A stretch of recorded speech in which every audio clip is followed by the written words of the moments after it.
L'agrivoltaïsme, c'est une notion finalement assez récente, puisque depuis 3 ans, la possibilité de créer des centrales photovoltaïques a été étendue aux surfaces agricoles. Et donc le terme d'agrivoltaïsme est arrivé au moment où il a fallu mettre en coordination la pratique agricole avec la création de centrales photovoltaïques. C'est un terme qui est encore en cours de définition, qui se structure autour d'une définition et d'une conception aussi d'organisation. Mais en quelque sorte, il s'agit de faire cohabiter 2 types de production, la production d'énergie et la production agricole, dans la meilleure des synergies possibles. Il existe déjà des centrales photovoltaïques qui accueillent des animaux, et essentiellement des ovins. Ces centrales, elles ont été construites dans des zones qui n'étaient pas agricoles. Donc des zones de friche industrielle ou des zones non exploitées par l'agriculture. La nouveauté depuis 3 ans, c'est que voilà, on va pouvoir légalement créer des centrales photovoltaïques sur des terres agricoles. On accueillera encore des ovins, on peut aussi y mettre des caprins, mais de plus en plus, les développeurs réfléchissent à des conceptions plus élevées, plus surélevées en fait, pour accueillir aussi des animaux plus gros, comme les bovins laitiers, les bovins allaitants et même des équins. Il peut y avoir 2 types d'impacts. D'abord des impacts bénéfiques, c'est-à-dire que les panneaux photovoltaïques vont produire de l'ombre. Et l'ombre, c'est quelque chose qui est recherché par les animaux pendant les périodes caniculaires ou les périodes très chaudes, d'été notamment. Ça peut aussi être un obstacle au rayonnement lumineux qui peut être finalement une protection sur la prairie, sur le couvert végétal, et éviter une trop forte déshydratation, une sécheresse estivale. Après, il y a d'autres impacts qui peuvent être éventuellement négatifs, qui n'ont jamais été mesurés, mais sur lesquels les questions se posent. D'impact sur la production animale, est-ce que ça la perturbe ou pas? Est-ce que ça perturbe la reproduction? Est-ce que ça perturbe le bien-être? Toutes ces questions, finalement, ont été très peu étudiées historiquement. Il y a très peu de bibliographie, même au niveau international. Et c'est le challenge aujourd'hui des instituts techniques et de la recherche que d'aller chercher des solutions et d'étayer, d'apporter des réponses sur ces questions. On sait que l'ombre a un impact sur la croissance du végétal.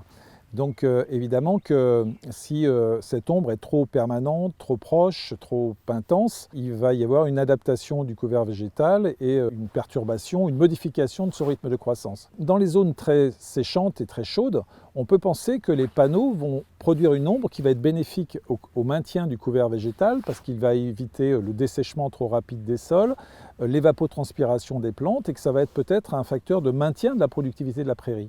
En revanche, dans les zones les plus fraîches, qui ne sont pas face à des problèmes d'humidité, de sécheresse de sol, peut-être que l'obstacle du panneau va limiter la photosynthèse, va limiter le rayonnement solaire et donc la photosynthèse, et que ça peut être dépressif sur la production végétale. Donc je dirais que selon les contextes, on risque d'avoir des réponses différentes à cette production de prairies sous les panneaux. Et puis une autre question aussi de nature agronomique, c'est que à l'ombre, il y a des espèces qui supportent, d'autres qui supportent moins bien et qui peuvent être amenées à disparaître. Donc on peut aussi avoir des modifications de composition floristique des prairies si elles sont trop exposées à l'ombre.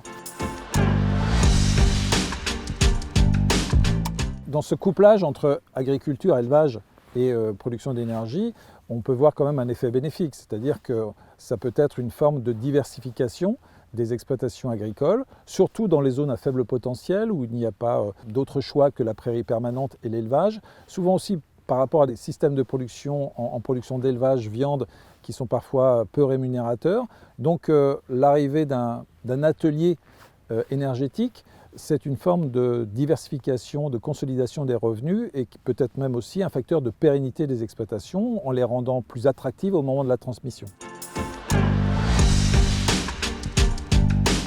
Le développement des énergies renouvelables s'inscrit presque dans tous les programmes politiques, notamment des candidats aujourd'hui. Et puis on voit bien que la géopolitique à l'échelle mondiale et les problèmes que l'on connaît avec les approvisionnements en provenance de Russie en gaz et en autres ressources énergétiques posent quelques soucis. Je pense qu'effectivement les énergies renouvelables seront une des voies de développement de nos besoins futurs. Le photovoltaïsme au sol risque d'avoir un développement assez important dans ces prochaines années. c'est la crainte de la profession agricole, c'est-à-dire que la création d'une centrale dans une exploitation agricole amène une manne financière qui fasse passer au second plan l'intérêt du maintien de l'activité agricole. Donc tout l'enjeu, c'est de trouver l'équilibre entre ces deux productions, la production agricole d'un côté et la production énergétique de l'autre, pour qu'il n'y ait pas de concurrence et de menace de l'une sur l'autre. Aujourd'hui, dans le cadre de l'agrivoltaïsme, en fait, ce qui se définit aussi autour de cette notion, c'est le maintien de l'activité agricole. C'est une des obligations. Il faudra maintenir l'activité agricole le temps d'exploitation de la centrale. Et il faudra aussi que cette centrale soit réversible, c'est-à-dire qu'on puisse redonner au terrain son aspect naturel d'avant implantation de cette centrale. Donc il y a un certain nombre de contraintes qui vont peser sur les développeurs pour faire en sorte que, bien sûr, les choses se coordonnent, mais que ce ne soit pas une production au détriment d'une autre.